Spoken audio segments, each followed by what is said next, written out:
Mari kita berdoa menurut keyakinan masing-masing. Berdoa mulai. Berdoa selesai. Terima kasih Bunda telah membantu doa dalam acara ini. Bunda, saya tetap tidak lupa mengingatkan tentang KB. Bunda-bunda sudah ber-KB semua? Kurang keras, ayo. Sudah, saya juga yang belum. Oke. Terima kasih bagi yang sudah ber-KB. Semoga dapat terus dilakukan karena ber-KB membawa banyak manfaat bagi ibu, anak, dan keluarga. Akan lebih baik dan sangat dianjurkan untuk menggunakan metode KB yang jangka panjang seperti spiral, implan, atau susu. Bunda yang belum ber-KB dapat melakukan diskusi dengan bidan untuk mengetahui metode KB apa yang cocok jangka panjang dan manfaatnya.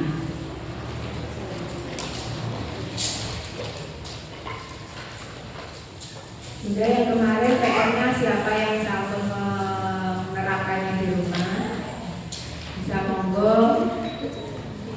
memberi penjelasannya di depan. Silakan. Tentang menyampaikan apa yang telah dipelajari pada pertemuan ini kepada anggota keluarga lainnya di rumah dengan menggunakan buku KIA. Melakukan hal yang seharusnya dilakukan ayah dan anggota keluarga BK sesuai dengan kegiatan dalam kalender pengasuhan. Pertanyaan ini seperti itu, monggo. Assalamualaikum warahmatullahi wabarakatuh. Saya mau mengatakan tentang peran ayah dalam pertama dari kehamilan. Dari awal kehamilan peran ayah sangat penting karena suami saya selalu menemani saya waktu periksa ke dokter. Kemudian masalah emosi terutama ibu hamil yang semester pertama otomatis sering marah-marah, tempat pelampiasan. Terus ketika semester pertama ibu remesis, suami selalu siaga.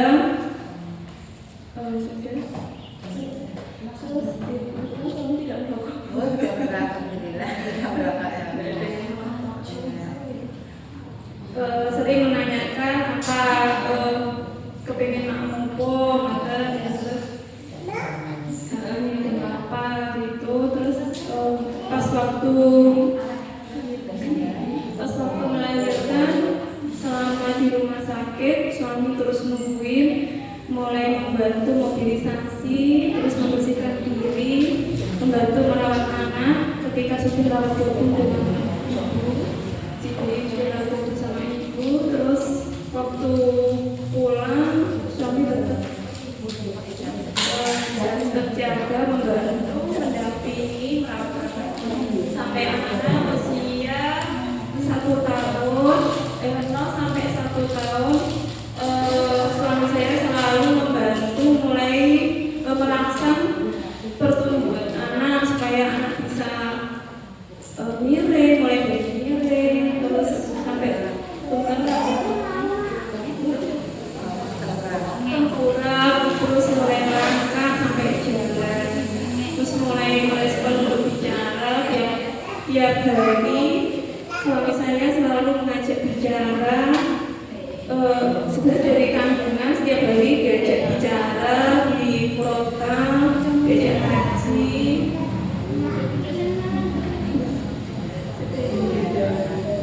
Mulai 3 tahun sudah anaknya sudah ngomongnya ya boleh ngajar, memang sudah setiap ada orang ngomong sudah bisa menirukan. Terus jalannya usia 11 bulan, usia 12 bulan. Terima kasih. Ini nanti pengenalan topik tentang apakah yang dimaksud dengan pengasuhan yang tanggap, konsisten, dan tepat untuk kebutuhan anak, dan apa saja contoh pengasuhan yang tanggap, konsisten, dan tepat yang kita pernah lakukan di rumah.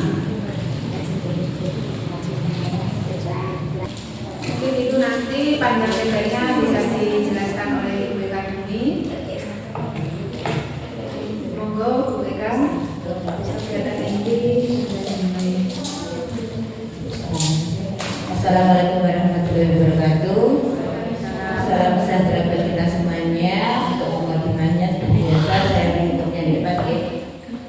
Untuk topik kali ini adalah tentang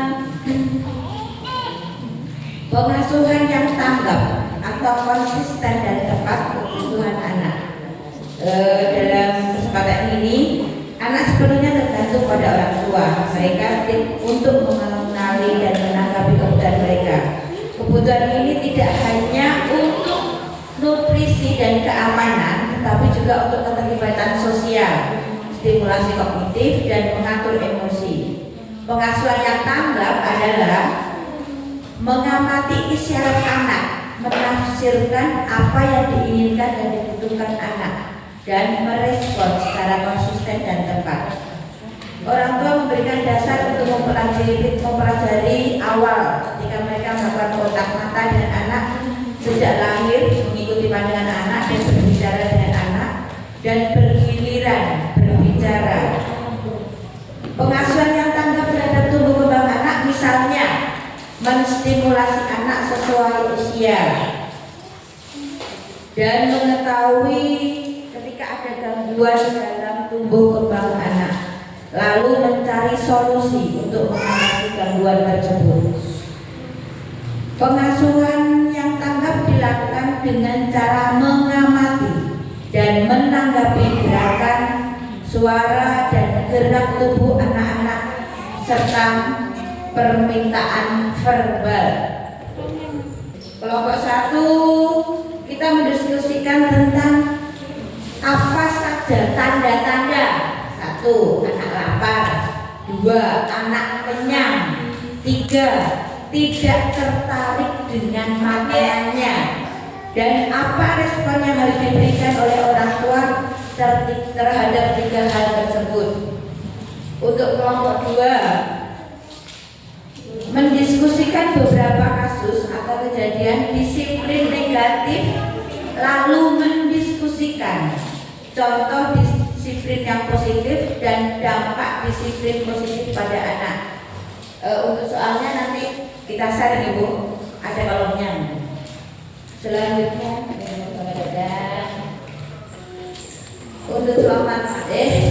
untuk kelompok 3 yaitu mendiskusikan tanda-tanda tantangan tumbuh kembang anak di bawah 2 tahun dan cara orang tua menanggapinya. Monggo kita bagi menjadi kelompok Ibu.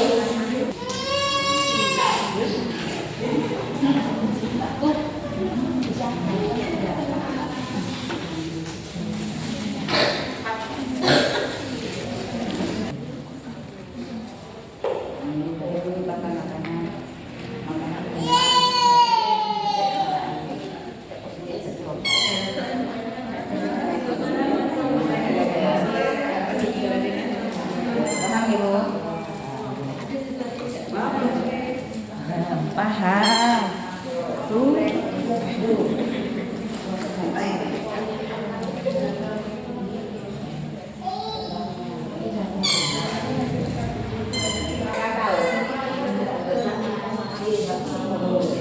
Apa tanda-tanda anak lapar, anak kenyang, anak tidak tertarik dengan makanannya? Apa respon yang harus diberikan oleh orang tua terhadap 3 hal tersebut? Kondisi anak dari lapar, tanda-tandanya menangis, gigit jari, marah-marah. Respon orang tua segera memberikan ASI atau makanan, menenangkan dengan cara digendong. Kondisi anak kenyang, tanda-tandanya geleng-geleng, menutup mulut, dimuntahkan. Respon orang tua yang harus dilakukan segera menghentikan makanannya. Kondisi anak tidak tertarik dengan makanannya, tanda-tandanya menutup mulut, menangis ketika disuapi. Respon orang tua membuat makanan dan menu yang bervariasi. Terima kasih. Terima kasih kelompok 1. Beri tepuk tangan yang menggerakkan Ibu. Siap. Menambahkan ya. Oke, untuk anak lapar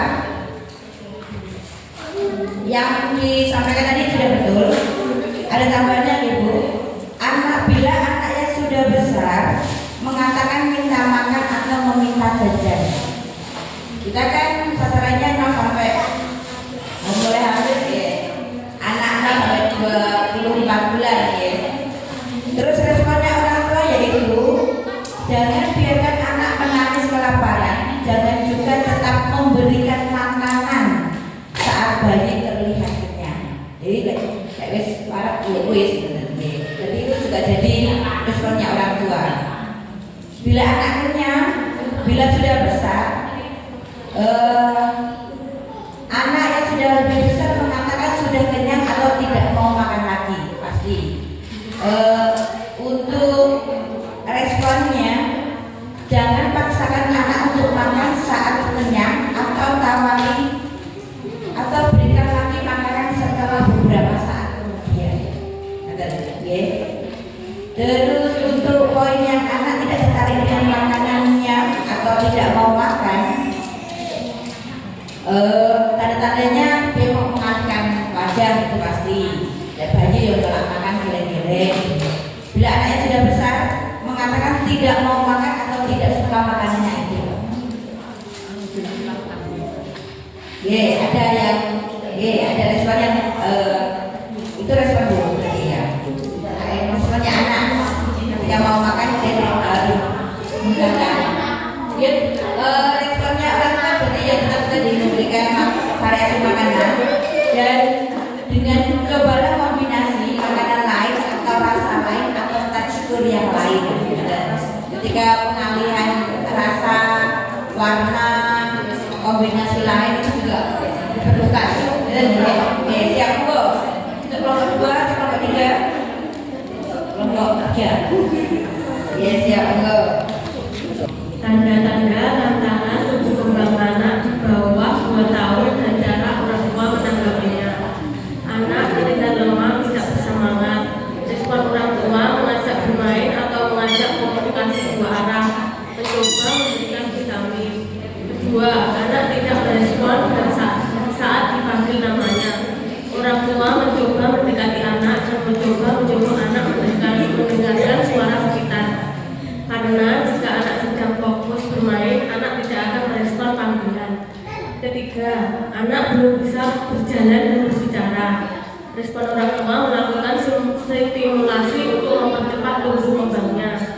Yang kelima, anak yang hanya mau dengan salah satu orang tua saja atau salah satu anggota keluarga saja. Respon orang tua mengajak anak berinteraksi kepada orang lain atau orang sekitar.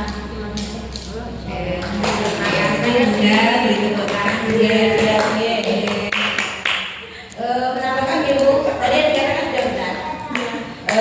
Untuk poinnya, misalkan contoh kasus gangguan tumbuh kembang anak di bawah usia 2 tahun, bila anak terlihat lemah tidak bersemangat, yaitu jangan lupa mengecek suhu tubuhnya.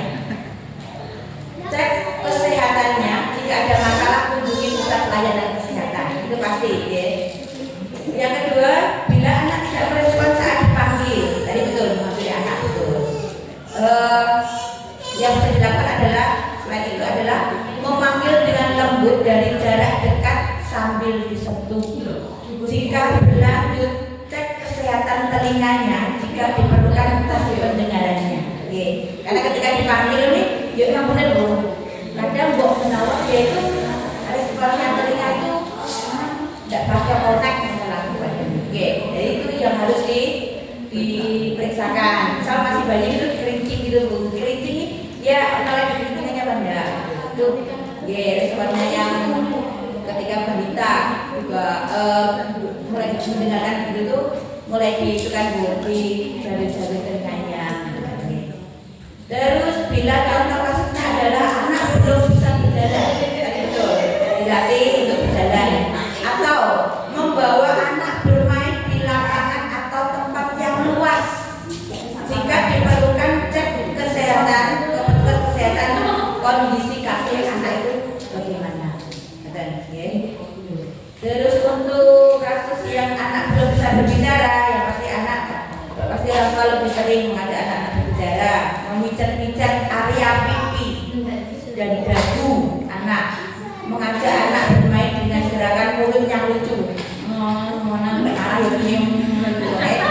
istilahnya anak itu nirutne awake dhewe lek tampil cantik sudah biasa. Betul tampil elek. Foto cantik sudah biasa coba tak foto elek. Jangan ya. Nyonyong kita dulu nanti disirukan ngono. Jadi kan sambil melatih organ mulut. Oke. Terus jika diperlukan cek kesehatan petugas kesehatan. Contoh gangguan kembang anak jika anak yang hanya mau dengan salah satu orang tua saja atau salah satu anggota keluarga saja. Berarti ini responnya adalah orang tua mengajarkan pada anak bahwa ia akan aman dan baik-baik saja saat bersama dengan anggota keluarga yang lain. Jadi kita tahu kadang ini tingkat apa Bu pemahaman anak kadang di luar tuyul kita, di luar nalar kan lebih dari nalar kan turun. Jadi beri ini bodoh ada Bu. Ya sama nanti udah tidak panik tetap diberi stimulasi sekiranya aman lah tenang tapi aman. Oke siap aja Bu yang bisa saya tambahkan. Monggo untuk kelompok 2 persilakan. Contoh disiplin yang positif dan dampak disiplin positif pada anak. Apabila 1. Anak melupakan makanan atau minuman. Anak diajak membersihkan makanan atau minuman yang tumpah tadi dan membuangnya ke tempat sampah. Dampak positifnya, anak bisa lebih bertanggung jawab atas kesalahan menumpahkan makanan dan minuman tersebut. Yang kedua, merengek atau menangis sambil memukuli minta sesuatu jajan atau mainan. Diberikan contoh yang baik cara meminta atau meminjam sesuatu kepada temannya. Dampaknya anak lebih paham cara meminta dengan lebih baik. Yang ketiga, berebut mainan dengan saudara atau temannya. Anak diajak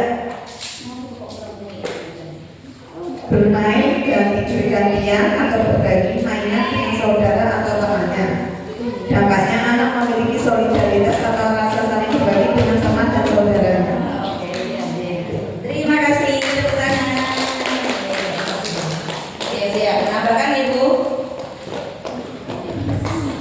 Ketika anak menumpahkan makanan atau minuman, alternatif solusi dengan disiplin positifnya adalah ketika anak kita sudah berbicara dengan anak, kita jangan lupa memujinya karena mau membereskan apa yang ditumpahkan dan dia bertanggung jawab apa yang dia lakukan. Jangan lupa memujinya. Yo nanti ketika kita punya apa diberi sesuatu juga apa. Jadi ketika kita sudah mengajar ada timbal baliknya lah anak itu karena sudah melakukan yang pasti kita memuji dan kita memberikan reward buat anak. Dampak disiplin yang diperoleh adalah anak lebih percaya diri pasti itu, merasa aman dihargai, lebih tahu cara makan yang benar. Anak belajar bertanggung jawab dengan apa yang dia lakukan. Selanjutnya bila anak itu merengek atau menangis sambil meminta sesuatu atau jajan di tempat lain, orang tua bersabar dahulu, tarik nafas panjang, terus memeluk anaknya untuk mengajaknya untuk lebih tenang, mengalihkan perhatiannya dengan hal lain yang positif dan nyata. Setelah anak tenang, baru diajak berbicara dengan baik dan membuat kesepakatan bersama. Dan itu harus dimulai dari sekarang. Punya kesepakatan itu harus dimulai. Bila kamu melakukan ini, berarti konsekuensinya ini. Dan bisa kamu lakukan ini. Dimulai dari sekarang. Walaupun kadang kata-katanya aku tidak paham ya Bu, karena itu mati oleh ini dan ini. Sedikit-sedikit akan menambah memorinya dia. Untuk dampak positifnya adalah anak akan lebih mengendalikan emosinya, menyelesaikan masalah dengan baik dan belajar mematuhi aturan. Ya, itu. Mulai dari sekarang tidak ada aturannya. Bila kamu bangun tidur, bereskan tempat tidur, tempatnya sandal dikali sandal, kelas sekolah tempat sepatu, tempatnya ini dan jadi sudah ada aturan, sudah dikenakan dengan aturan itu. Terus bila masalahnya perilakunya adalah berebut mainan dengan saudara atau temannya, alternatif solusinya adalah orang tua bersabar dahulu, tarik nafas panjang, mengajak anak untuk tenang, meminta setiap anak untuk menyampaikan pendapatnya, ajarkan anak cara yang bermain yang baik, yaitu saling bergantian, meminta dengan sopan, tidak berebut, bersabar menunggu giliran main dan membuat kesepakatan. Dan jadi ketika berebut seperti kami sekolah kan ibu kita berebut, oke saya minta ini punya sekolahan. Nah, ketika saya minta sekolahan baru kita katakan ini punya sekolahan, kalau punya sekolahan berarti harus gantian. Nah, jadi anak tahu nanti boleh harus gantian karena kita sudah ada dan kesepakatannya. Dampak disiplin anak yaitu anak belajar cara menyelesaikan konflik dengan baik, anak belajar untuk meminta dengan sopan, anak belajar bersabar menunggu giliran dan mematuhi aturan. Benar ya Bu? Terus, oke siap, sudah selesai. Tepuk tangan buat kita semuanya. Menyelesaikan tugasnya dengan baik. Alhamdulillah Ibu, pasti tambah ilmunya. Yang kemarin belum kepikiran, hari ini mungkin sudah kepikiran. Oh iya. Monggo siap, terima kasih. Sekarang waktunya kita bermain ulang tangga. Oke, monggo. Berbagi dua kelompok. Berbagi.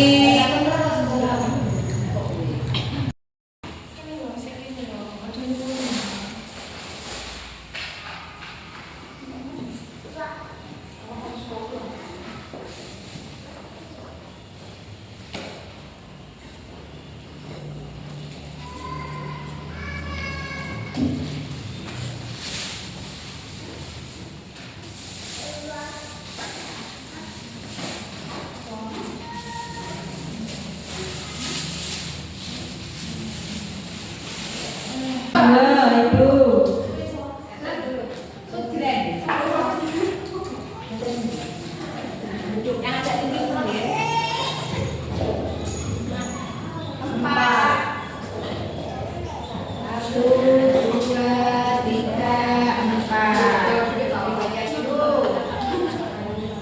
Anak menjadi penakut dan suka melawan.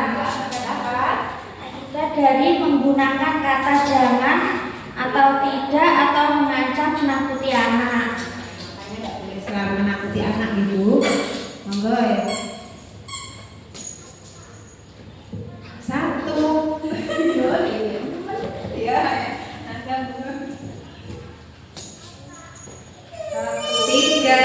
Satu, dua, tiga ya. Sama dengan tadi deh turun akibat kata-kata yang kurang baik. 5, 1, 2, 3, 4, 5 ke belakang 6 itu. Kan 5 Anak akan belajar membenci dan berlaku kasar akibat dari anak yang terbiasa hidup dalam kekerasan. 3.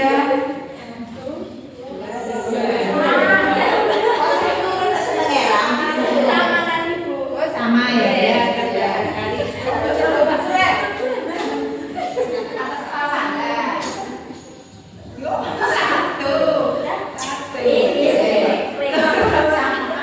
Sama ya. Ya Allah. 3.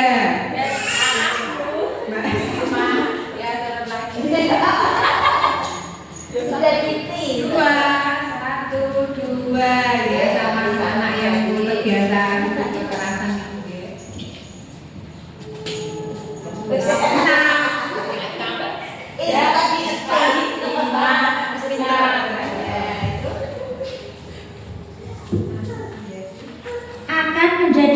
dendam akibat dari anak yang sering dikritik atau dimarahi. Oke, siap. Saya dimarahi anak ibu.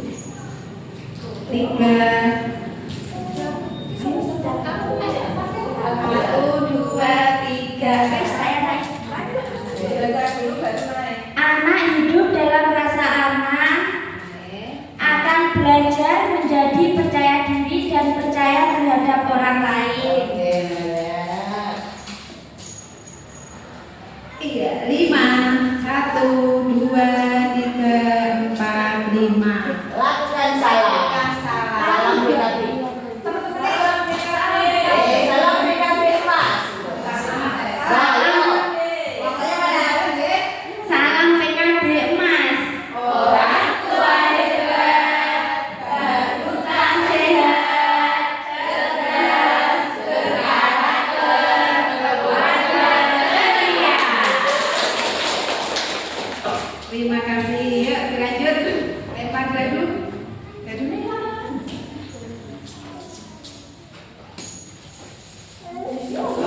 Tiga. Yuk. 1, 2, 3. Anak akan belajar untuk mengasihi.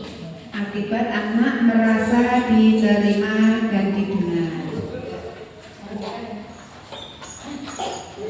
6. 1, 2, 3, 4, 5, 6. Akan belajar menjadi percaya diri dan percaya terhadap orang lain. Lagi, lempar lagi 6. 5. 1, 2, 3, 4, 5. Mereka pertanyaan. Oh, ya kan?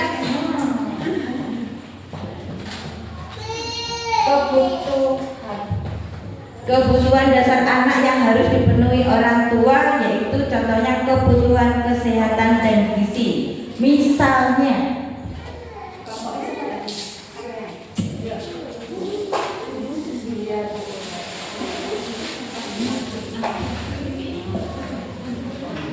Makan makanan yang bergizi sesuai isi piringku. Kalau yang masih bayi diberikan ASI eksklusif.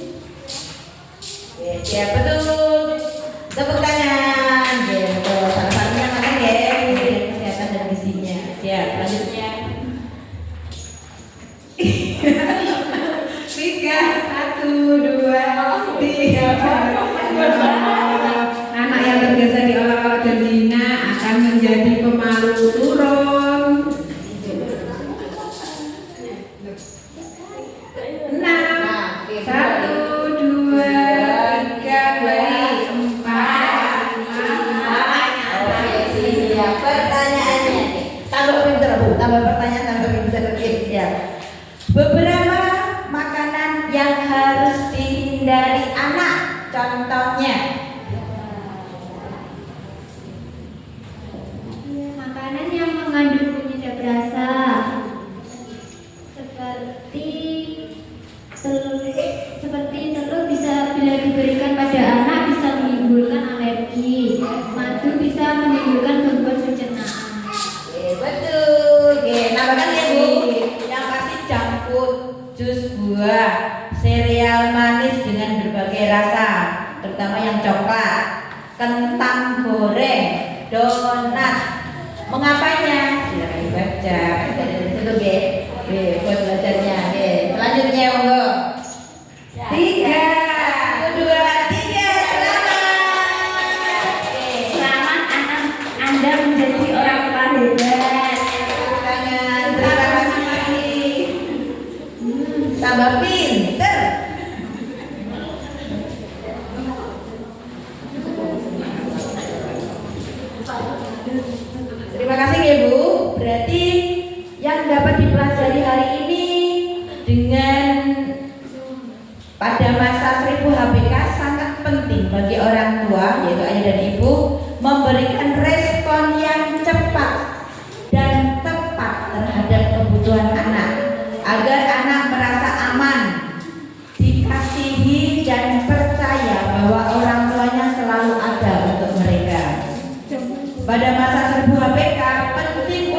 kebutuhan makan anak, bersikap sabar, tenang dalam memberikan makanan, apalagi ketika anak menolak untuk makan. Pada masa di bawah usia 2 tahun, anak juga sudah dapat diajarkan disiplin yang positif. Hadapi perilaku anak dengan tenang, sabar, dan jelaskan kepada anak dampak buruk dari tindakan yang tidak baik dan puji mereka jika dia melakukan hal yang baik. Pada 1000 HPK juga sangat penting untuk memastikan tumbuh kembang anak yang sesuai dengan usia. Jika terjadi hambatan, jangan ragu untuk periksa kepada petugas kesehatan. Itu Bu yang bisa kita pelajari pada materi kali ini. Tepuk tangan untuk kita semuanya. Terima kasih atas kehadirannya. Terima kasih sudah banyak ilmu yang kita terima. Jadi saya menyampaikan materi pada saat ini ada kurang lebihnya, mohon maaf. Waktu dan tempat saya kembalikan ke Bu Andi. Wabillahi wassalamualaikum warahmatullahi wabarakatuh. Waalaikumsalam warahmatullahi wabarakatuh. Assalamualaikum warahmatullahi wabarakatuh.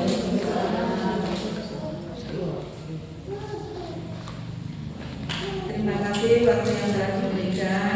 Pertama, marilah kita panjatkan puji syukur kehadiran Allah Subhanahu wa taala yang telah melimpahkan rahmat serta hidayahnya kepada kita semua, diberi kesehatan kepada kita. Ibu-ibu, dalam mengikuti pelajaran DKB Emas 1 sampai pertemuan pertama sampai pertemuan 6 gimana Bu? Puas. Banyak pengalaman, Tambah ilmu dalam mendidik anaknya ya, dapat diterapkan di dalam keluarga. Dari pertemuan pertama yaitu penerapan dalam 8 fungsi keluarga. Jadi bisa diterapkan di dalam keluarga sehari-hari untuk anak-anaknya. Bisa menambah ilmu nanti anaknya. Karena anak masih umur 0 sampai 2 tahun atau masa 1000 HPK dalam kandungan sampai umur 2 tahun itu adalah anak yang untuk generasi emas untuk kedepannya, karena anak-anak itu akan tumbuh dewasa, perkembangannya gimana nanti bisa mandiri dan belajar, bisa bertanggung jawab untuk diri sendiri. Mudah-mudahan dalam pembelajaran pertemuan 1 sampai 6 dapat bermanfaat bagi ibu-ibu dalam mengasuh anak-anaknya dan menerapkan di dalam keluarga agar anak menjadi generasi emas untuk masa depan, untuk bangsa dan nusa.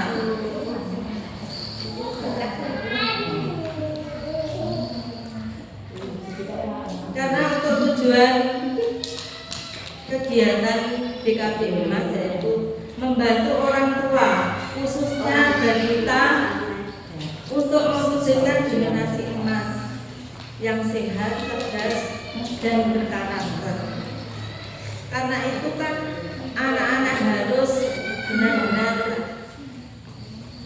bisa belajar agar nanti dewasa bisa bertanggung jawab dan bisa mandiri. Karena itu kan banyak pelajaran kadang anak kan kalau diberitahu kadang ada yang bandel gitu, kadang ya anak kan kadang sulit. Jadi ibu-ibu harus bersabar dalam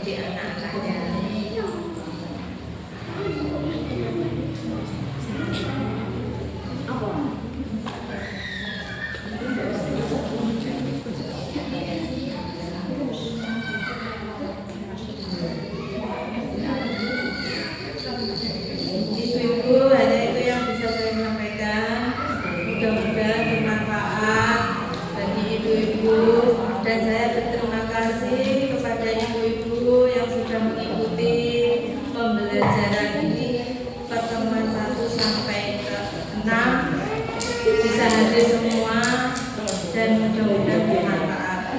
Wassalamualaikum warahmatullahi wabarakatuh. Demikian tadi sampaikan dari Ibu Siti, semoga dapat bermanfaat untuk kita semua. Mungkin ibu sudah pertemuan terakhir tidak terasa kita sudah 8 kali pertemuan 7 nama pertemuan ini. Mungkin untuk materi ini saya mengucapkan mohon maaf yang sebesar-besarnya apabila ada kesalahan kata dan kekeliruan dalam mengucapkan materinya. Saya mohon maaf. Mungkin saya akhiri.